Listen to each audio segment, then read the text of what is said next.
Hi artists and art lovers, welcome to Season 3, Episode 7 of Princeton Makes podcast, where every month we meet an artist and dive into their creative lives. I'm Zohar Lavi-Hasson and my guest today is Ronah Harris. Hi Zohar, how are you? Good. I always ask my guests to tell me what Princeton Makes is, because it's nice to hear it from different perspectives. So can you tell me what Princeton Makes is? Sure. So I am a member of Princeton Makes. Princeton Makes, I believe the official word is a cooperative for artists. By cooperative, that means a few things. One, we give away our labor happily to our community, meaning that we work in the space, we clean the space, we organize the space and organize events as well. As member artists, we also maintain studio space if that's allowable, and some of us just exhibit here. So those are the practical parts of Princeton Makes. Then there's these intangible things like a multi-generational community of artists, folks from all throughout the world who happen to find themselves in central New Jersey, looking to create artwork and connect with other artists. Yes, that's what we are. Thank you. Ronah is the Artist of the Month here in April. Do you already have your art on the wall? I do not have window? any art on the wall. Are you going to put your art on the wall?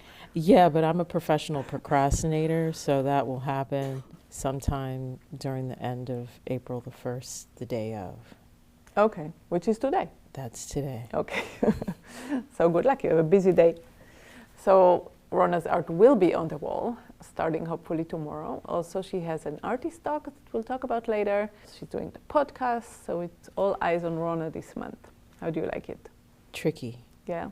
Yeah, I mean, I'm an artist who would prefer that you just look at the work that I make. So having a conversation about myself, pulls out new challenges. Right. Yeah. So we don't have to talk much about yourself. We can also talk about other things. But I do want to ask you first, what kind of art do you make? So I make a variety of art mediums. The majority of what I make is fiber-based. So by fiber, that may mean a canvas. It oftentimes means fabrics that we find in our clothing and in our environments. And my goal is usually to tell interesting stories with that material. So it may come up in a quilted piece. I've been quilting since I was about 15, so I kind of have it under my belt, the canon of American quilts, improvisational quilting, and African American quilting. I also paint, and more recently I've been delving back into three-dimensional pieces. So I'm working on a puppet show. Wow. And first of all, I want to say I love your quilts. They're kind of like Andy Warhol quilts, right? Like repetitive patterns or repetitive face. It's really beautiful. We're going to have a link to Ronah's website where you can see all her work, because of course it's hard to describe. But yeah, great work. And then you have a puppet show. Can you talk about that a little bit? Sure. So the past 6 months I've been working on designing puppets. The puppets come out of work that I did, I guess maybe about 10 years ago, where I developed a series of dolls. I think I made maybe about 250 dolls. Small dolls, large dolls. They really came out of first just being a parent and wanting my children to play with something that I had made.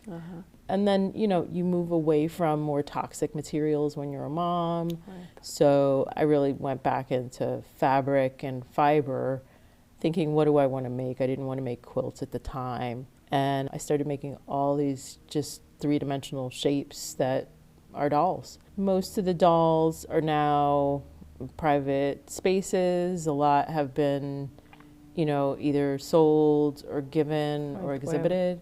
Yeah, they're out in the world. They didn't feel like these pieces that I wanted to hold on to. I've never been a doll person. I didn't play with dolls. But they seemed like the perfect form to play around with a lot of things that I was going through at the time. Parenting, identity, the female form. So I just made them and kind of sent them out into the world. So when you say sent them out, you sold them?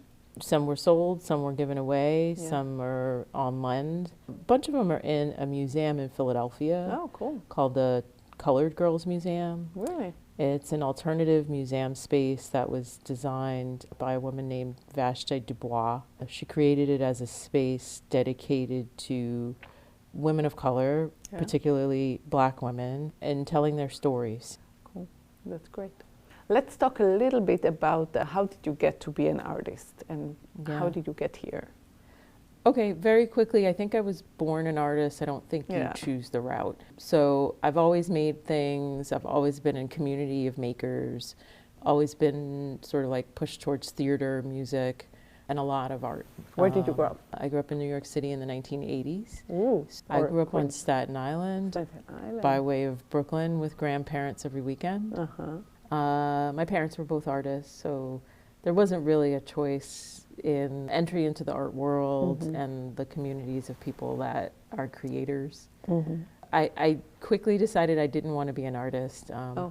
I have to say that as a profession, it wasn't something that I ever considered because I didn't want to die poor and destitute, you know. Yeah. And so I went strong on the academic side. I became a teacher at 21, hoping that I could transform urban education. Where? Brooklyn. And then I taught for about 5 years. And in my 5th year, I realized I wasn't going to transform urban education.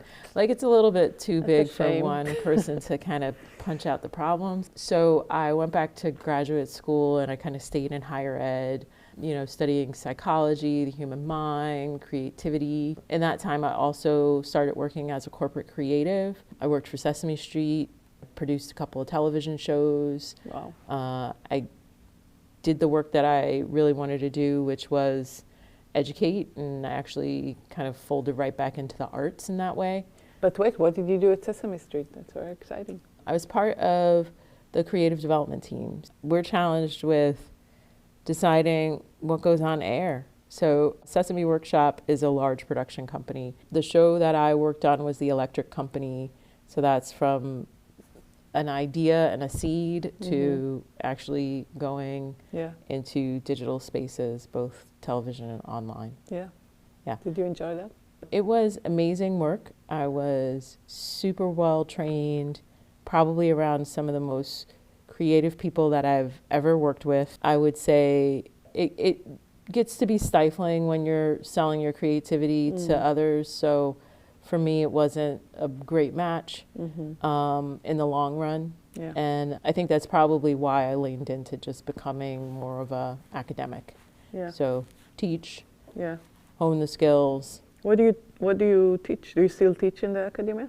I do still teach in academia. Right now, and for the past 4 years, I've been teaching at NYU. I teach courses in game design, and I teach courses in interactive design.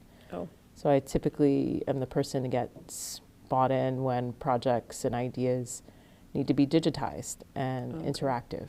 Mostly I focus on children because it helps me sleep well at night.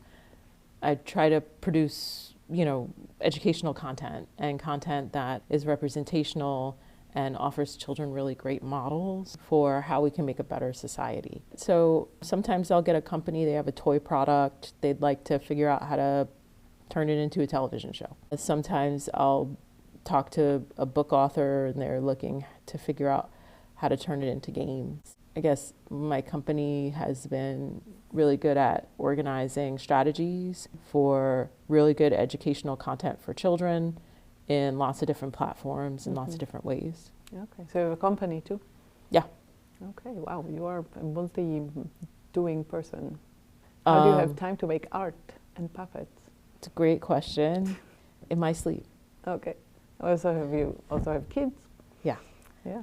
Yeah. It's a lot. Well, yeah, I started my company about 16 years ago, so we've been around. It's not anything new that I feel like I have to learn when it comes to the ropes of running my agency. Clients come, clients go. You have, you know, variations in projects. I just finished a television project. It'll be airing in July. Cool. It'll be on PBS. What is it? That one's called Weather Hunters. It's a project that was run by Al Roker, who is America's meteorologist. Okay. And it's about weather changes and what it's like for children to confront changes in their environment. That's awesome. You have anything else to say about background and how did we get here? Yeah, I mean, the only thing I could say is that this was not planned. My life took a course where I said yes to things that felt good and no to things that didn't. And I look up today and I say, wow, okay, I've made some decisions that I'm proud of, and it has not been a straight path. And I can't tell anybody a map on how to do it. But because of that, there's this, it's sort of like an art of living. Yeah. In that I've been able to experience things that have brought me closer to being a creator, and not just sort of a person who exists. I like this way of thinking about it. Just life is built out of many, many decisions that we make, like paths that we take, and here we are. Totally. Yes.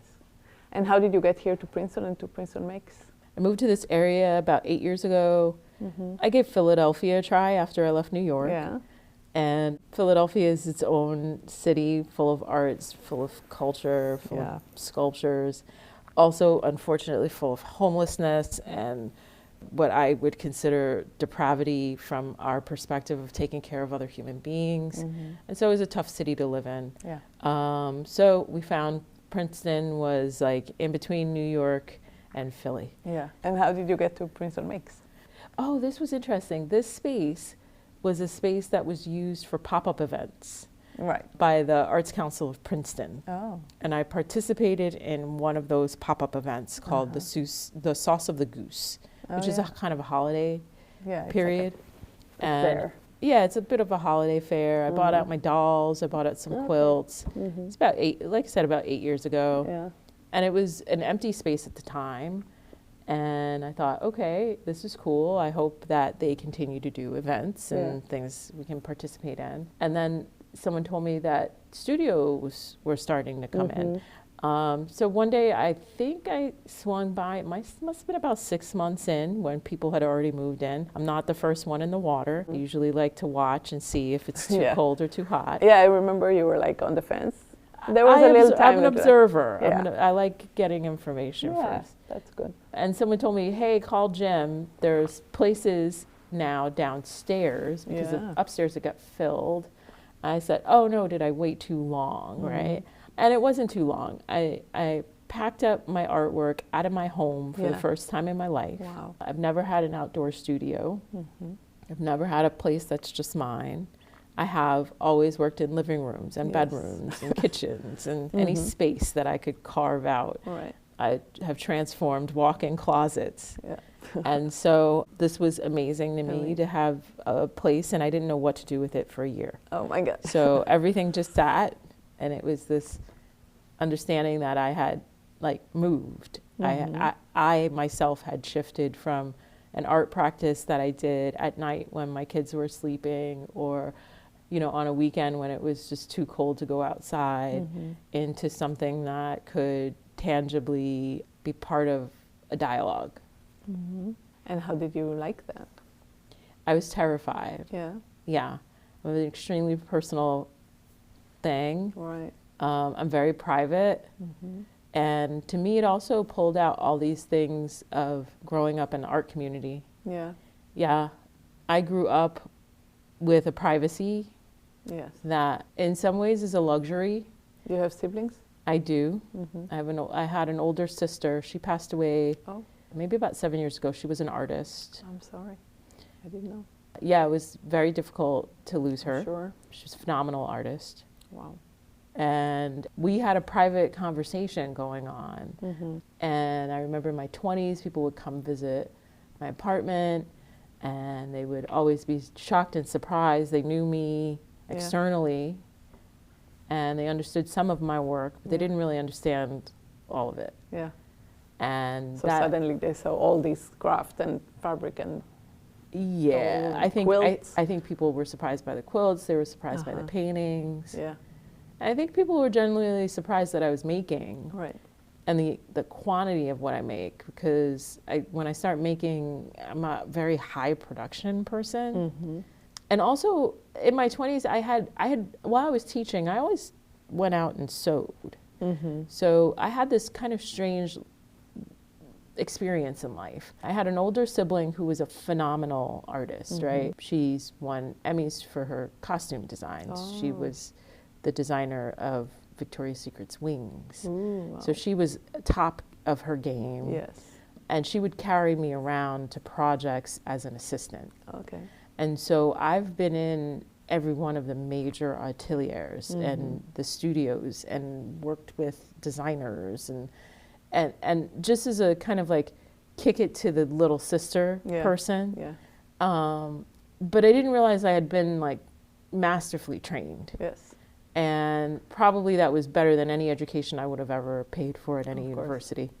And so those things kind of started to settle in as I got more into my practice. So I know how to pattern make and know where to shop for fabrics. And I understand those levels of the construction. Where to shop for fabrics? Where do I shop for fabrics? Joanne is closed. If I tell you, I closing. might have to, I don't know if I can tell. Right, we won't talk about that. We'll Maybe, talk about maybe when after. the mic's off. Yes. All right. So did you become more comfortable in the studio space and in Princeton Makes after a while? Yeah, Princeton Makes, it took me a while. Yeah. Yeah, but I think that's always been my personality. I want to know when I'm around first before I do my reveal. Yes. And Princeton Makes has been great. Number one, I'm so happy that we're able to have a place. Yeah. The artists here, like I said, it's multi-generational. So I'm learning a lot about who I am and how I age as an artist, which was like very mysterious to me because my vision of an artist had always been like this person who struggled in their youth and ended up destitute and dead. So having a different perspective on sort of like that starving artist, the hustle, the non-collaborative, non-supportive. You know, New York City, I was around a lot of super competitive people who didn't want to share resources, didn't want to share their practices. There was a ton of theft. And so that piece of being in a space where I don't have to be concerned about those in the same way has opened me up to want to build on my practice. Yeah. Yeah. I think some people shrink from competition and some people thrive off of it. Yeah. So you feel competition in this space? No. Not really, right? It's a different kind. Yeah. It's a I'm gonna show my best so you can show your best. Don't hide your best. Yeah. Versus, you know, the pass the baton type of competition, which is different, and or the, you know, zero-sum game competition. I think also we are like not competing on resources because we don't have much resources. Like we don't get many sales. We're not making really money here. So the competition is on what? Yeah, I think part of it has to do with actually the composition of people. Maybe also. Yeah, I think so. All right. And there's no good way to segue into AI. There's always good ways to segue into AI. All right. So we're just going to segue into AI because when we talked about what should we discuss today, you said you're interested in AI. So can you tell me how is this incorporated in your work, if it is? Yeah. So AI is totally incorporated in my work. And I think if anybody's not using AI in their work, they're putting themselves in a brace and then hoping that you're going to be able to outrun Usain Bolt. So there's a couple of parts of AI, right? Yeah. There's generative AI, which I think the artists are, you know, primarily concerned with. And so I'll drill down into generative AI in the conversation. People will formulate it and say it's intelligence. I would not say it's intelligence. And it's not anything equated to human intelligence. Human intelligence is an embodied experience. Human intelligence has sense of touch and smell and environment. And, you know, we have the capability of understanding ourselves in space. We are affected by others and objects, and artificial intelligence doesn't have any of those embodied portions in it. So how do you use AI? I use AI for a couple of tools. One is my administrative tasks. So as an artist, we all have them, Yes. particularly if you're hoping to show your work or even sell it. And so it becomes to me a tool that's great for all my admin, my marketing, my branding, my website updates, So whenever you have to write like a blurb or something, you give it to AI or? So I train my AI prior to using it. Right. It's like, priming and preparing for the tool. Yeah. I don't say, hey, create this for me. Yeah. Mostly because professionally, I'm at a place where all those things were created. I've already had a bio. I've already had CVs. Yes. I've got a portfolio.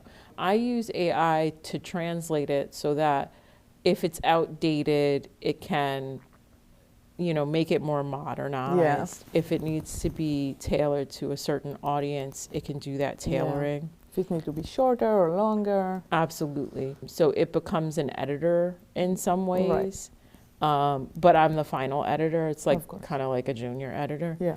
I use it as a research tool. So if if I'm looking at other artists or researching a topic that I want to put into my art, it becomes a good source. It's not the best research tool. I'm saying that as a professional within academia.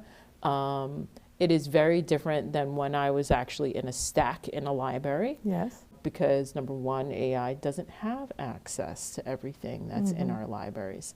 Remember, AI is feeding off the web and it's feeding off of databases it's been given. Yeah. And there's a whole lot of information that's just not in there. Right. So that's important for me to always think, how do I balance it with more traditional research methods? Yeah. I use it as a way to I use it as a way to poke around and check what the general stream would like. I, as an artist, can create out here, but I want to bring it back in there. I want to actually talk to people. You want to talk. And so AI oftentimes gives me a pulse of what that majority population is doing, thinking, and considering on the web. And then you can kind of use that to enter their awareness, but also make a subtle change to maybe change them. Absolutely. Or show people something from a different perspective. Yeah. So for instance, I had to do a show in Brooklyn, I think it was like 2 years ago. And I said, okay, I'm going to pull out artists who are from Brooklyn. Yeah. It was a series of quilts. They're all young hip hop artists, right? So, the conversation to me is sort of like, where are the people from my generation? Where are they exhibited? How do we reflect their images? And of course, I could go through the list that I think are the artists that people would recognize, the Jay-Z, the Biggie Smalls. But then I could also test that. If I really, really wanted to add in another artist, I could say, well, would this person be recognized? Is this a, sort of like within the canon of this community, someone who people would want to see idealized in a quilt? So what you're type of thinking face? what figures to put on your quilt? Yeah. On your art. Let's just say I'm looking for figures to put on a piece of work. Yeah. So you ask the people I would be gravitated towards are not necessarily going to be the mainstream. Right. So I accept that as an artist. Okay. And so you ask ChatGPT that? Yeah, Chat can become a friend. I have other friends. You have Claude? Yeah, I have Claude. Yeah. I have an assortment of assistants. So you ask them, hey, who would Brooklyn young generation like? Yeah, who were the top selling artists back in 2000? Yes. Who might be recognizable within this genre? Yeah. So that's research. It's great research for mass majority information. Right. Yeah. I'm not going to go on Facebook, Twitter, and X or social media apps to ask these questions. I'm not going to poll groups. Right. So I can use these tools to mind it. Yeah. And what about creative tasks? Do you use it to? Yeah, for generative. So for generative. So wait, I don't understand completely what you mean generative. Well, there's general AI. Yeah. There's going to be general artificial intelligence, Mm-hmm. AGI, and then there's this like tool it can either generate or it can like do data, right? Like research, like search the web, kind of. Yeah, or I could feed it a ton of data and ask for it to do analytics, right? I can say, give me survey information, pull out combinations that you may see, look for trends. Yeah. So it can do that, right? Yeah. But generative is a little different. Generative is where you get image generation, you get these kind of like, I'm going to say they're not new. They are unique combinations of pre-existing X. Right. Images, music, Yes. video, etc. It's exciting to folks. I teach it. Oh. So my students are always like, they're still wowed and pizzazzed how you can use the systems and break them. I don't believe that any real artist is going to take what AI makes at its final destination, like in its final form. Yeah. So I don't take anything in its final form. Generally, what I've been doing recently, I do a lot more sketching. I was like teaching comics for a little while, and I was doing a lot of sketching. And then I started using AI, play around with characters, giving me sort of like a structure where I could do drawing. So if I generated, let's just say I'm generating Wolfman, right? He's a character. I'm able to get, you know, sequences with him, various poses. I can play around with body type. I can do that faster with the AI. Gets lots of different options, and then start the work of actually drawing with my hand. Yeah. I use But it. so you let it invent the character, or you give it? I use everything for everything. Okay. So sometimes I'll let it make it up. Sometimes I'll feed it drawings of my own and say, alter them, give them a different, you know, look. Yeah. AI is really good with like manga anime, Right. and it's really good with fantasy. It might not be really good with, you know, something that looks like it's a print or something that looks like it was hand illustration of another style. Yeah. So I play around with it. Yeah. And then I use a lot of it in my business. Yeah. Yeah, I mean, it helps me with marketing, materials. Unfortunately, I'll never have to hire a graphic designer again. Yeah, that's too bad for graphic designers. Yeah, it's actually going to be devastating. I don't think people know, like, it's the gift and the curse. But if you don't use the tool, you're not going to ever be able to understand two things, which is, one, how you could kind of like maximize your workflow, right? You're like saying, okay, I'm just not going to hire this support, which doesn't really make sense given that we live, unfortunately, in a capitalistic society that will continue to have, you know, problems with equality and supporting people and all those, you know, all those things. But then there's the other piece that you don't know what you can make. You just don't know the possibilities. And so if you kind of deny yourself another tool, it to me, it's like contrary to making art. Yeah. As an artist, I think you're supposed to take everything and use it. And just like I would never say, oh, I'll never touch the color blue. Yeah. Why would I ever say, oh, I'm not going to touch this technology? Yeah, that's good. Last time I spoke with Mary Lansweet. She was very much against AI. She had a few problems with it, but one of them was the copyright of all the artists that made work that AI uses to help you and other artists create your art, and that's, you know, a lot of people are very unhappy with that. They should be. Yeah. So how do you reckon with that? Yeah, so there are a couple of things that are unreconcilable. Yes. Yeah. So one is unreconcilable is that content that was on the web has now been mined. We have been told this is all human information, which it is not. And it's been ripped off. It's been taken, monetized, and used in ways that will now get rid of huge swaths of people for their creative value and their work. Not just work, creative value. I mean, if you're a musician and now there's an AI system that makes great music. Maybe you made music out of pleasure, not for monetary value. Now you're competing with this machine too, right? So it transforms things in a way. But even more if you made music for money and now you're not needed anymore. Okay, so and graphic designers and a lot of I'm going to argue two things. Yes. One is it's time for a change.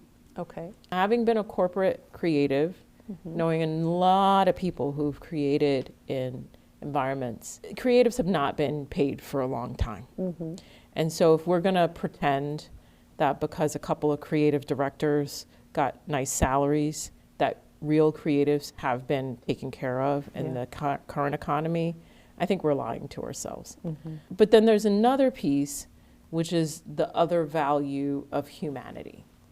And so I'm going to say this because for the past 10 years, I've been leaning into these practices of community making.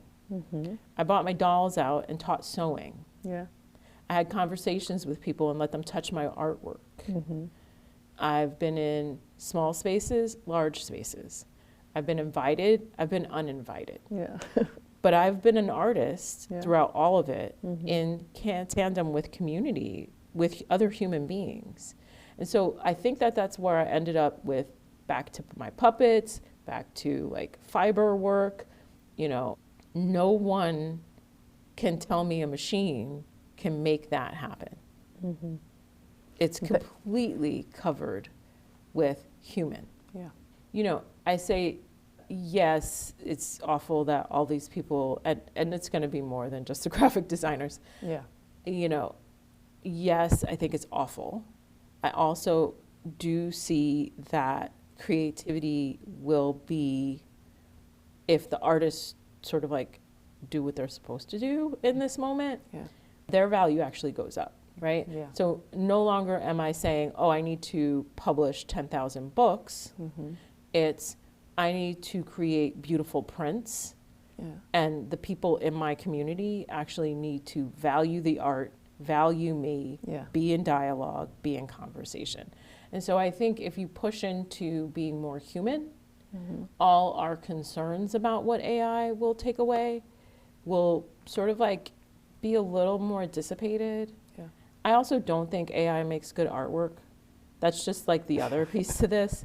In creativity studies, we know that like humans gravitate towards certain art, right? Like let's just, Madeline is the book that's on the table, right? Madeline is attractive to most people. Some people will hate Madeline, but most people will say, ooh, those yellows pop and I can see the blue and I understand the feeling of the sternness of that nun. And wow, the voracious tiger's red mouth. And so there's an attraction to it, there's a conversation and a dialogue.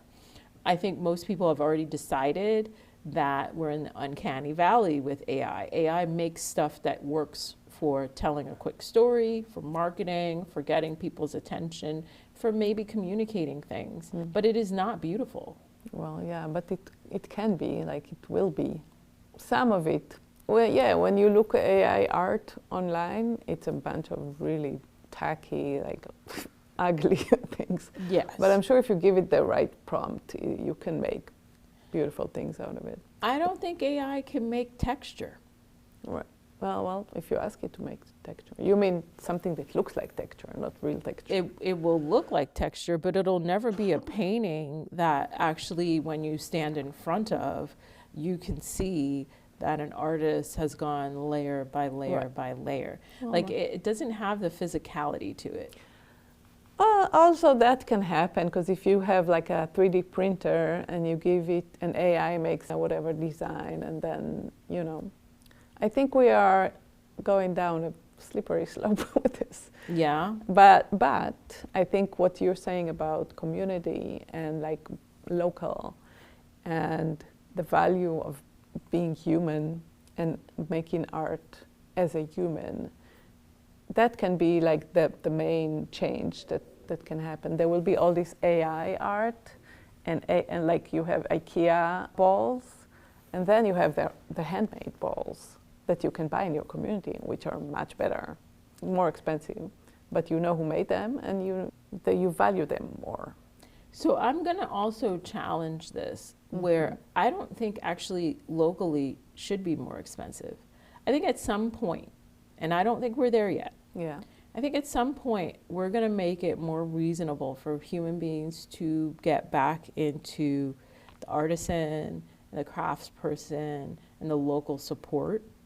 And those things that come from kind of like the empire just might not be as valuable.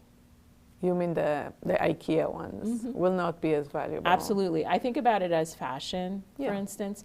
Fashion's, to me, the place that this is totally resonant, and it's a world that I also play around in, right? And if I create a individualized dress, Yeah. that dress has completely more value than anything that can come off a rack. Yeah. And it's individualized, and it's like speaks to the person. Yeah. So to me, that's where we're at. I believe more people will get there. But the question is, how is that not going to be more expensive? Because so much work has been put into it. It's not a factory, right, that made the dress. It's not. At some point, the factory dress also hit the same price as couture. Right now, we're in places where dresses, handbags, trash that comes off of factory floors are also starting to equate with individualized pieces. And I think at some point, those factories will become so expensive, the shipping, the storage, the like major complex that's been developed, that we will probably just want to go local. We'll probably want to go to the individual dressmaker. It happens in some community already. It happens in communities, for instance, with fashion. If you're a woman who doesn't fit within the general standard of sizing, Yeah. you likely go to a dressmaker. At some point, you realize the dresses that would be your size Yeah. have already been priced out. There's no point. Just go to the dressmaker. So some communities are there. Okay. Not all, but I think more will move in that direction. We'll see. We will. We'll also see it with the trade wars and find out Yes. really What's going to happens. happen? Exactly. Nobody knows. Yeah, we don't know. All right. So, Ronah, we're going to move to the Ask the Artist game. Are you aware of the rules of the No. game? So, just I need you to answer a quick and short answer. Are you ready? I think so. Okay. What is your favorite artist of all time? My favorite at this point in time Yes. is going to be Pablo Picasso. What is your favorite material to create with? Fabric. What is the space that you feel the most creative in? I don't have one. Okay, because there are many or because there are none? I think because there are none. So, okay, what music or podcast do you like to listen to when you create, if any? None. What is your worst artistic nightmare? Waking up and it's all gone. Okay. In one word, can you describe how you feel when you create? Whole. Oh, nice. Okay, where can people find your work? Oh, yeah. So right now I have a piece of artwork that's been placed at the Arts Council of Princeton. This is a community quilt. Yes. The quilt was made by people within the Princeton community, and it's a map of the historic Witherspoon-Jackson community, which is a historically African-American community in Princeton that has transformed and been gentrified. I also have a quilt at the Strasbourg-Sauerland African-American Museum, which is also in New Jersey. I have some pieces in other museums that don't have my name on it. Okay. They were private commissioned works. You're welcome to come visit my studio at Princeton Yes. Makes. Princeton Makes. And Do you have a usual time that you're here? Yeah, I usually come in on Friday mornings. So you can come and chat with Ronah if you are interested in her work and see her work here. Please do. And then look out for little workshops. I'm going to try to offer some community-based workshops Cool. to share my love of sewing. Great. Do you have a website? I do. My website is www.ronahharris.com. That's my first name, Ronah. It's Ronah, kind of like Jonah, but with an R. And the last name is Harris. Okay. Facebook, Instagram? Yeah, you can find me on Instagram. You can find me on Facebook. You will find that I don't post, but You can find her, but You she's can not, find me she's not there. going to post anything. So maybe website is better. You're going to have an artist talk? I am. We haven't set the date yet. Okay. It'll be in late April, Okay. but please come out for the artist talk. We're going to have it on the show notes. So Okay. whenever you know, let me know. Anything else? No, just come out and see the work Yes, can see the work. and ask questions and Mhm. possibly participate. Okay. Thank you very much, Ronah, for being here. We are Princeton Makes podcast. Our designer is RD. Our theme music is by Renata Pugh. I'm Zohar Lavi-Hasson, producing and hosting. If you have any questions or comments, please email our email address, princetonmakespodcast@gmail.com. Also, let us know if you would like to be added to our mailing list, and we have a monthly newsletter. Please rate and share this podcast so it can reach others and maybe inspire them to create. I also want to add that we have a party. It's an Art at Night party that we have here twice a year, and that's going to be April 19th, so please come out for that. Princeton Makes is located at the Princeton Shopping Center. We are open Thursday to Sunday 10 to 6, and until next time, be creative and kind.